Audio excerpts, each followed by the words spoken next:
Discourse 19, Saint Germain, Invocation. Thou majestic presence of the ascended Jesus Christ, thou who hast gained thy eternal dominion over all things, thou who dost rest serene in the heart of the eternal Father, pouring forth thy wondrous radiance, enfolding all mankind. We give praise and thanks to thee. Our hearts fill with great rejoicing that the ascended host with thee see and manipulate the dawning eternal light for the blessing of humanity.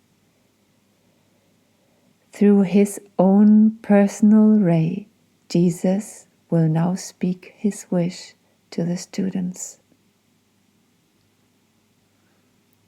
The Discourse by Beloved Jesus.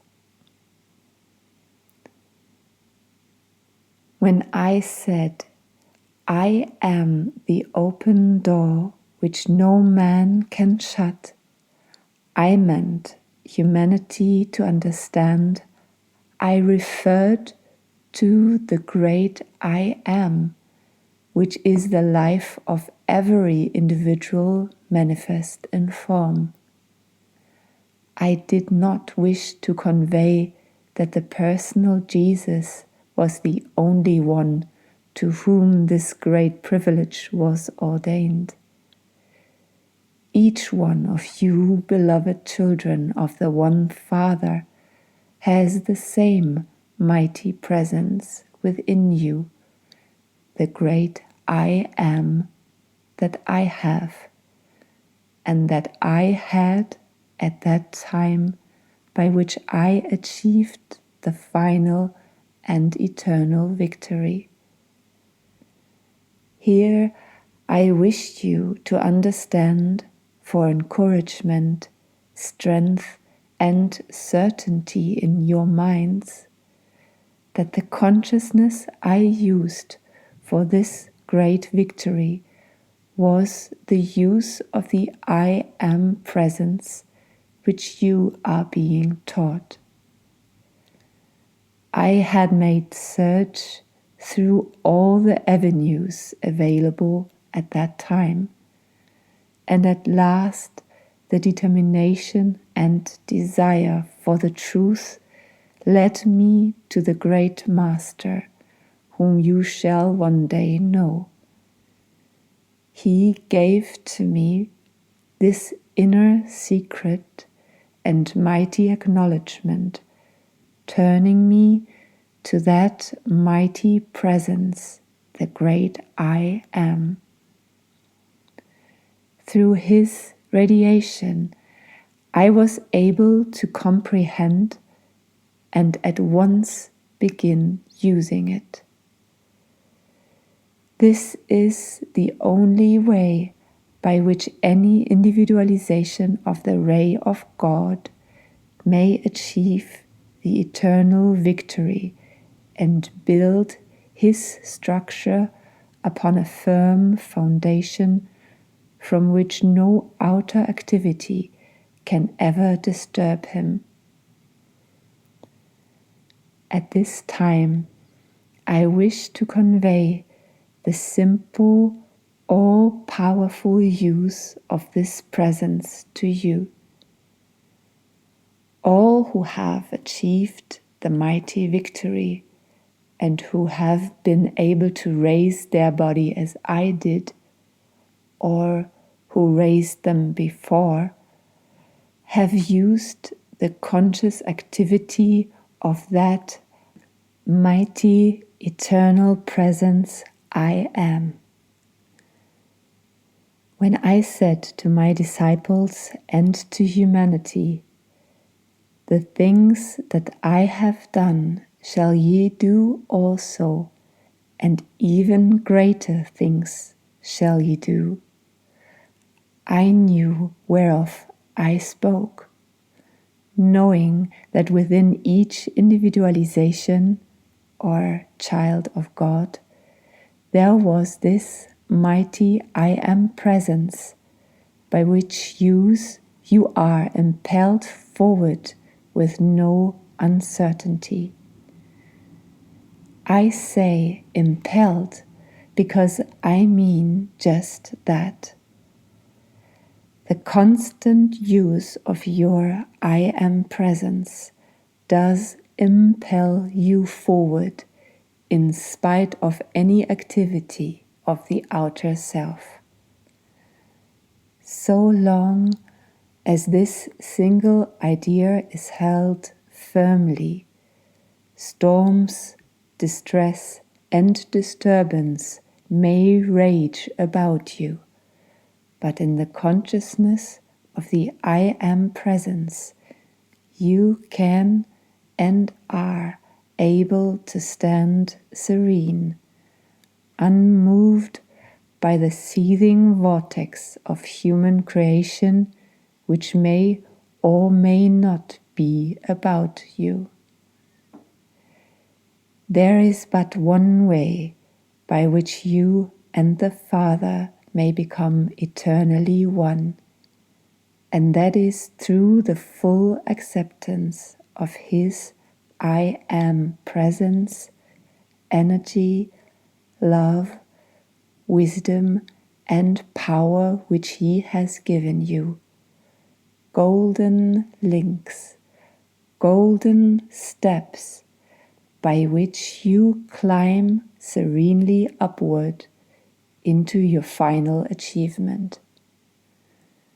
Sometime, somewhere, every individualization of God the Father must find his way back to the Father through his I am presence, fulfilling his cycle or cycles of individualizations in the use of the activity of the outer self. The earth is the only sphere in which there is the density of the atomic structure that you experience. The conscious recognition and use of the I am presence, which you are, steadily raises the vibratory action of your atomic structure, unclosing and liberating the electronic activity which is hidden within the atom, enabling you to become self-luminous beings. I wish it here distinctly understood by all who may receive this or ever contact it, that I am not and never was a special being created of God different from the rest of humanity. It is true that I had made previous conscious effort and had attained much previous to the embodiment in which I won the eternal victory. My choice of experience 2,000 years ago was to set the example which every individualization of God would and must sooner or later follow. How I urge you, beloved children of God, to look upon me as your elder brother, one with you. When I said or left the word that I am with you always, the I am presence which I am and which you are is one. Therefore, do you not see how I am with you always? Think deeply on this and try to feel its reality. At the time and after my ascension, I saw the immensity of the radiation I would be able to pour forth to my beloved brothers and sisters upon the earth from the sphere in which I had become fitted to dwell. I wish to say to you in all truth, every individual who will send his conscious thought to me with the desire to be raised above the limitation of earth or of his own creation and will live accordingly, will receive every assistance from me that is possible to be given, according to the steps of growth in consciousness which he attains from time to time. Do not misunderstand me at this point. When I refer to growth, I am speaking of humanity in general.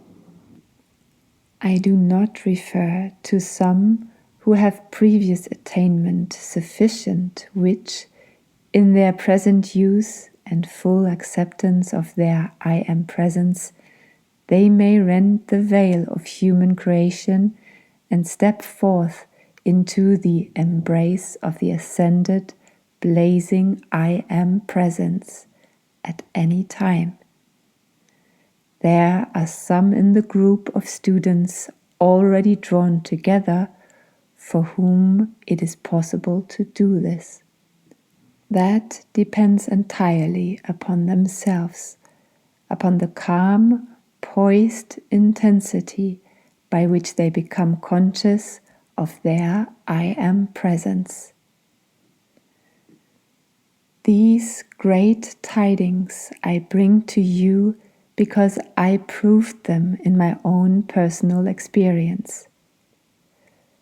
Before I became fully decided in what manner I should leave the example to humanity, I suddenly, from an inner impulse, began to use the statement, I am the resurrection and the life. Within 48 hours after I began using that statement with great rejoicing, I saw what was to be done. And I wish to assure you that it was the conscious use of the mighty statement, I am the resurrection and the life, which enabled me to make the ascension in the presence of so many, and imprint or record upon the etheric records that example for all humanity which will stand eternally present. It was unfortunate that the veil of the orthodox idea was drawn over the minds of the people, preventing the comprehension that each one had within himself the I am presence, the same as I had, by which he could attain, do the same things I did, and win the eternal victory.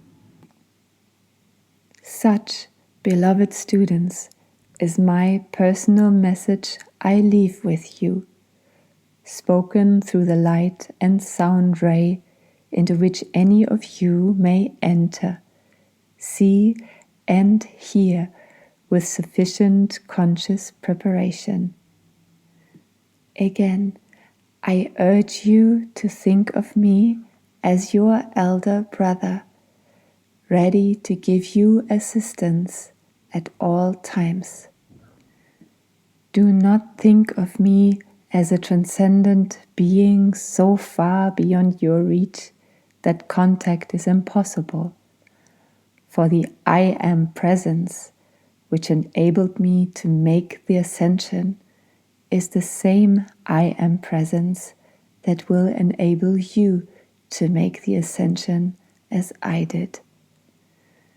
Only today you have the assistance of the great ascended host of beings who have won the eternal victory and joyously stand at your service as you make yourselves ready.